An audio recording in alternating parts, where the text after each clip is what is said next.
Hello, this is Lee Cole. I want to speak to you about Mitch McConnell. Mitch McConnell, the biggest traitor in the Senate, a traitor to his country, a traitor to his party, a traitor to his family, a traitor to his ex-wife. Mitch McConnell is about as low life as a politician can get. And unfortunately, I didn't really do much research on Mitch McConnell because I got kind of lost in the BS and the hustle. And then, recently I've done some research on Mitch McConnell, and I like to share it with you people. And I think it's very important to understand one thing, that out of everybody in the Senate, and I mean everybody, nobody probably has more ties to China than Mitch McConnell. And he is using it now to turn against Trump. He wants Trump out of office. He wants the Chinese to start getting back to the point where they were before Trump entered office. Whether you like Trump or hate Trump, the fact of the matter is Trump really affected business for the Chinese in this country, and he stood up to them. And now that he's going to be leaving office very shortly, we are in trouble. We are in big trouble. It doesn't matter whether Mitch McConnell wins House Senate leader. It doesn't matter because all these people at the top of the Senate are involved with China. They're literally selling us out to China. And but the facts on Mitch McConnell is very interesting, more interesting, because he's connected to China in a way that the others are not. His wife is from China. And to give you an idea about exactly about who his wife is, I'm just going to go over something, and I'm going to put this up there, and I'm going to share it in the screen in a second. Okay, let's see. We got Chrome Lab. Okay. So here it goes right here. And I'm going to jump to this part. Elaine Chao is a daughter, was rising in prominence in Republican and Asian American circles, building a reputation as a formidable fundraiser, a vital skill in U.S. political background. And in 1986, she joined the Maritime Administration and the Department of Transportation and moved up to chairwoman of the Federal Maritime Commission in 1988. A year later, the first of the Bush presidents nominated Chao to be Deputy Secretary of Transportation. In just 3 years, Elaine Chao had managed to get herself out of banking and into a position of the executive branch of the U.S. government. Okay. However, it wasn't a position that afforded her the power she needed to influence American policy on China. And it soon became clear that it was part of, if not the whole point of her political ambitions. So this is a woman that was very driven, and she's basically driven because her plan all along is to be part of betraying America to China, and I'll explain that to you more in a couple of minutes. Okay, but this is the part. In 1990, Elaine Chao was introduced to Mitch McConnell, who was married at that time, and they had an affair. The senator, since 1985, had gotten divorced. She did consider the usefulness of a congressional connection before this encounter. Or did the opportunism arise from the obvious advantage to herself of cultivating the relationship? Her strong will, character, together with the vaulting ambition and inherited from her father, suggest both are possible. McConnell was undoubtedly an attractive proposition for her. Well, it wasn't a physical thing. Look at the turtle. He always looked like a turtle. So if she has infatuations with turtles, I can understand her hooking up with McConnell. But being that I'm sure she doesn't have infatuation with turtles, but she does have an infatuation with connections. And at that time, McConnell was an up-and-coming politician.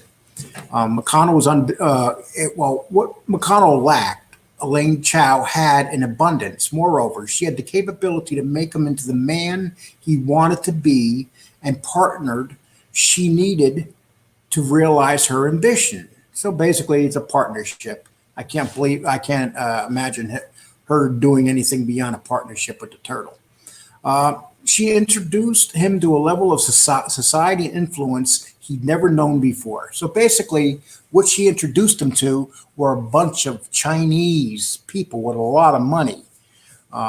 It's pretty much what they're saying, because at that time, China in the 80s and the early 90s had just started becoming more of a business capitalistic country, not a capitalist country for the people, but for the government. She introduced him to a level of society influence. She had her father, their friends, and business associates throw cash by the bucket loads into his campaign coffers. Now remember, her father lives in Taiwan and is from China and even has businesses in China. And this guy, back in the 80s and early 90s, is stuffing tons of cash into the campaign coffers of McConnell. She was passionate about politics, and he listened to her. The senator had started to shift from a hawkish stance on China, aligned with ARC Conservative Foreign Relations Committee Chairman Jesse Helms. And all of a sudden, he turned against Jesse Helms, and he went to a moderate approach, basically because of his wife. That she was the strength of their partnership was never more obvious when she was defending McConnell from a group of protesters, and I remember this. And she yelled at them and got in their face, and she looks like a pretty tough woman. They married in 1993, traveled with James Chow to Beijing. Here we go. We have this senator traveling with his wife to Beijing to meet up with the old family friend, Jiang Zemin. Now, Jiang Zemin was the former head of the People's Republic Party of China. Now then at that time he became president, winning over Republicans and influenced policy. In 1996, Elaine Chao became Distinguished Fellow of the Heritage Foundation. The same year, they opened the office in Hong Kong. So here you got Heritage, great conservative think tank, also opening up a office in China. So that basically tells you that most of the conservatives in Washington are tied in to China. The New Republic senior editor, John Judas, credited Chow with persuading the Heritage Foundation and the GOP to change their stance on China. Ms. Chow made clear she was a prominent proponent of a greater China and keen to push the pro-engagement line. Their shift toward accommodation with Beijing has happened quietly with the care and make sure connection between money and ideology are virtually impossible to trace. Another brief controversy concerned Chow reportedly serving on the board of Multicom, a California-based company that ran internet links between U.S. and China and joint venture of China Unicom. It was a minor role, a mere footnote in Eileen Chow's bio until 2001. Sometime the month following the confirmation as Secretary of Labor, an earnest investigative reporter discovered that Chow had failed to list Multicom as an official disclosure document filed before taking her role in the Bush cabinet. So basically, she left out the fact that she had really solid connections to China. And here she is going in as the secretary of a department that's going to decide everything that happens between the United States and China.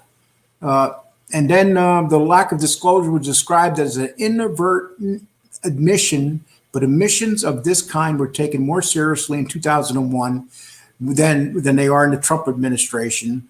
And so to linger for days until the media finally lost interest and forgot about it. In 2017, there was news of another incomplete disclosure form. Now, here's another thing that she did, and this is really disturbing. So Ms. Chow slashed spending for a grant program that helps they would have helped 60 American flagships, merchant marines in the United States.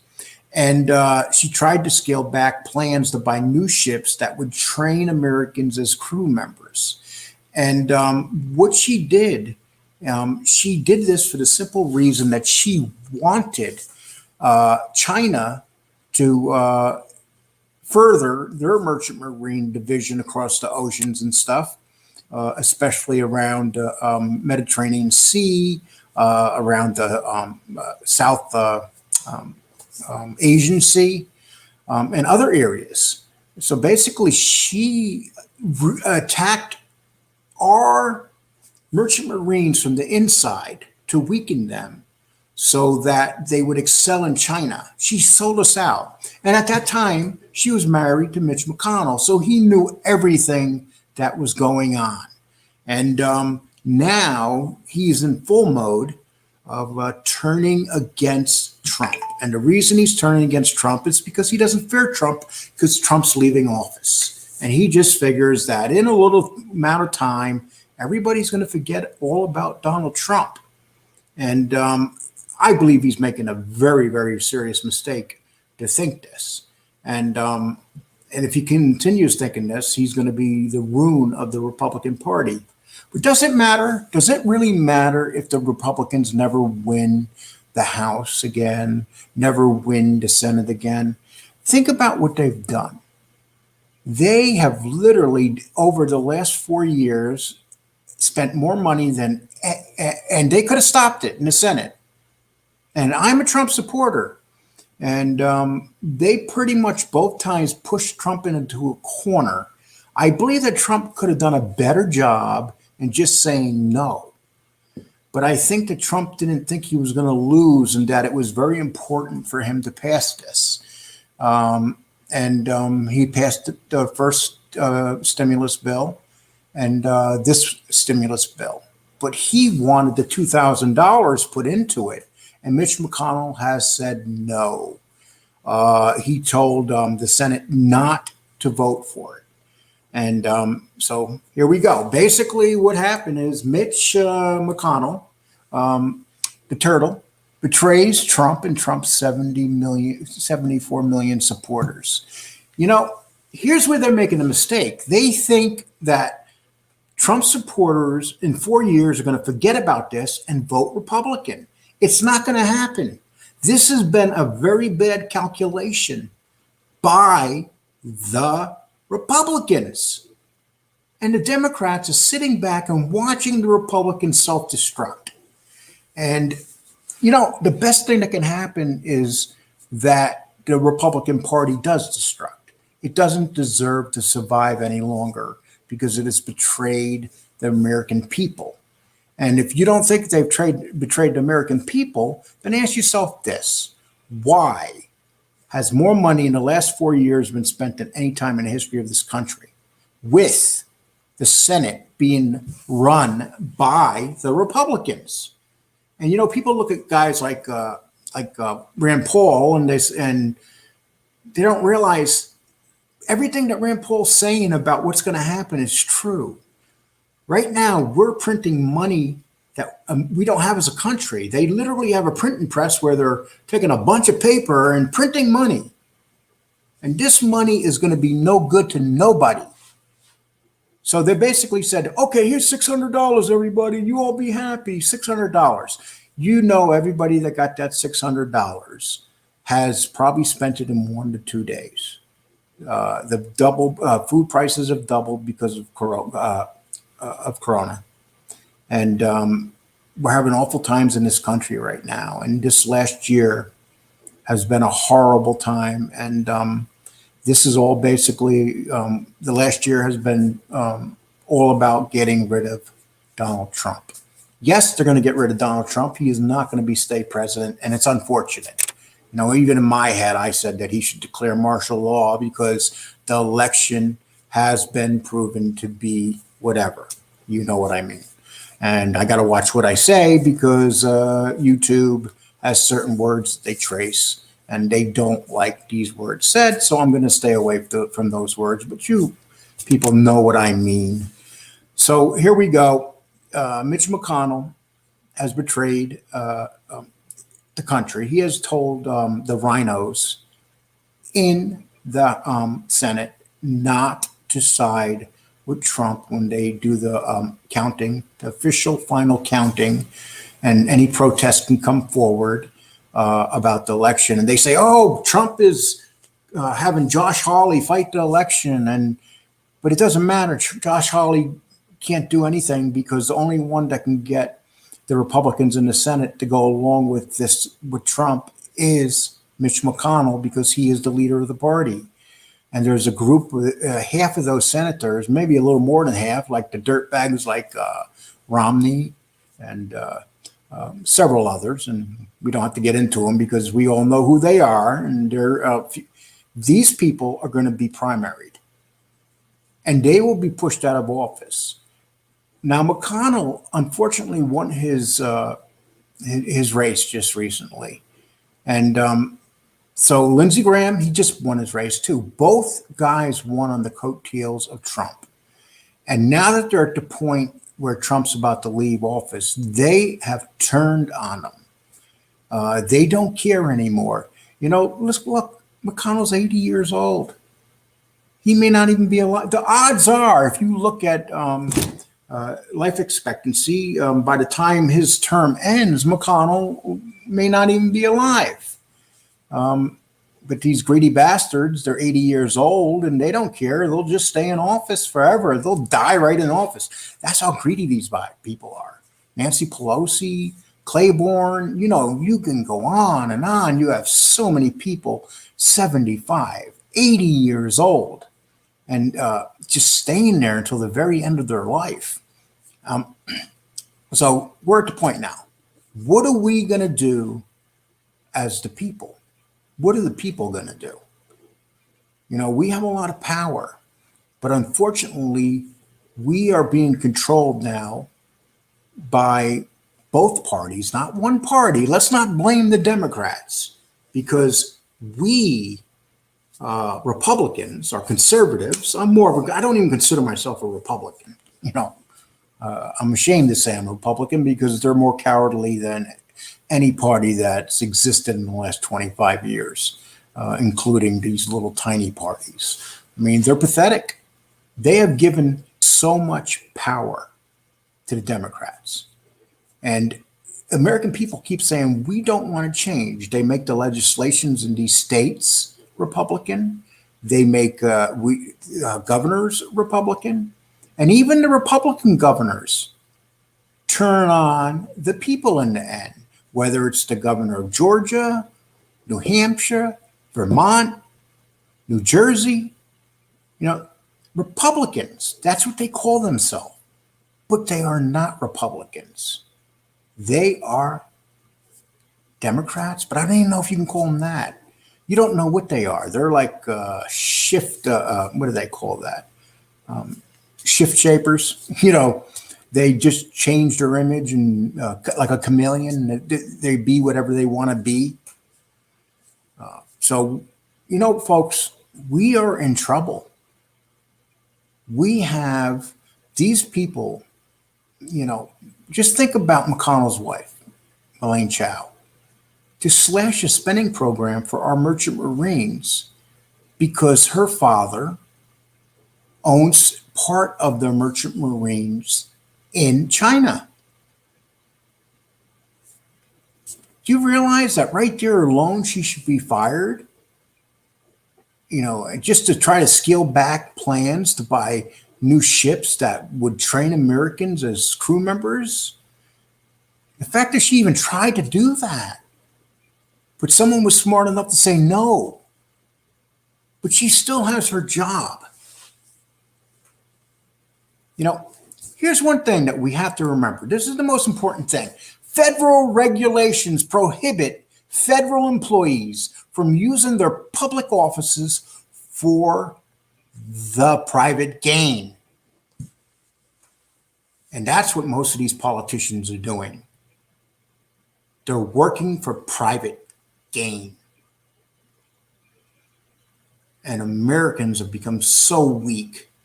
They buy and do what they're told to do. by these little pathetic wimps. They just sit back. They're being controlled. They don't know how to fight. There's no heart whatsoever. There was a time where Americans just wouldn't allow this stuff to happen. Listen, I believe that COVID-19 is real. I believe it is attacking the elderly community. There's no doubt about that. But us as Americans, we have the right to decide how we're going to be. If you practice a safe distance, why would you need a mask? And look at California. California has the strictest mask laws in the country, and they're increasing by 1,000%. You have these politicians telling us that it's okay for certain groups of people to meet, but not other certain groups. And we accept that. Just think about the things that we accept. Think about the things we accept with Mitch McConnell, the ultimate political dirtbag. That's what he is. What are we going to do? That's what it keeps coming back as Americans. We can fight for our country.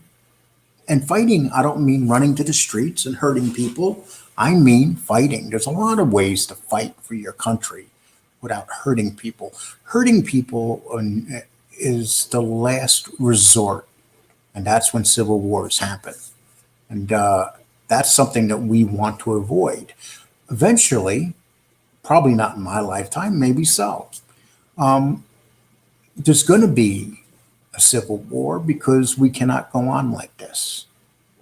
And we're right now at that point where something is going to happen dramatic. You could just feel it. You don't know what it's going to be, but it's going to be something dramatic. Mitch McConnell, the horrible, horrible media, literally doing propaganda to our faces and just showing it. Then we have all the tech industries, Facebook, YouTube, all Twitter, all in bed with the socialist left. And there's a group of people in this country, about 74 million. That's what I would say, probably 80 million, that know that something dramatically has to be done. And about 80% of the people that know this aren't fighting hard enough. Like things like what I'm doing right here, making this video and speaking my mind. Never let people control what you're going to say from your mind. And that's what the government wants to do. They want to control us. Everybody should go out and get an account to make videos and speak their mind and fight back. Or you can stay home and just let these things happen. Just pretend they're not happening. And then one day you're going to open your front door and you're going to say, holy cow, what's happened to this country? I mean, we're starting to say that now. Right now, this country is savable. But we don't know in 10 years whether it's going to be savable.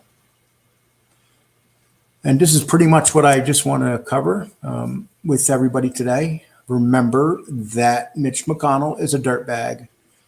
And if he loses the Senate, don't whine and cry about it, because it's not going to mean a damn thing. Because while he had control of the Senate, he did nothing. Mitch McConnell did nothing at all to protect his constituents. Nothing. All he's done is betrayed a president that has most likely been, in an election. Okay, well, this is Lee, and I'm going to ask you, please share my video. If you don't share my video, at least become a subscriber. And the more people I have that can do this and be part of my, and listen to me, actually part of my YouTube station. And we can talk and have serious conversations. We need to. I don't pretend to have big cameras around me and stuff, but I know that I speak from the heart and feel what a lot of Americans feel right now and are afraid to stand up and just say, stop this. This has to stop. And as long as we have 80-year-old people like McConnell Nancy Pelosi. It's not going to stop. You can list them all. Bernie Sanders. I mean, all these old people, 80 years old, not caring about anything in this world except money, money, money. You know what? I give Bernie Sanders a little credit. I don't agree with him anything politically, but at least you know where he's coming from. Mitch McConnell is a swamp rat. He's a snake and a chameleon. You don't know where he's coming from unless you study up on him. He is no Republican. He doesn't stand for anything the Republicans used to stand for. 90% of Republicans do not stand for what they used to stand for. Donald Trump has gone into Washington and pulled the lid off and said, this is what politics look like, folks. This is what they are. This is what they do to us. They do not care about us. Can you imagine that we have approximately, say, 700 people in Washington controlling the masses? 700 people. It's that few just controlling us. And then it goes to the state houses and they control us. But it's still such a small amount of the population controlling the massive amount. And usually it backfires sooner or later when the massive amount of people rise up. And it's time to rise up, people. It's really time to rise up. Please subscribe to my station. Once again, thank you for giving me any time if you were able to at least listen to some of this. And I appreciate it, and thank you very much.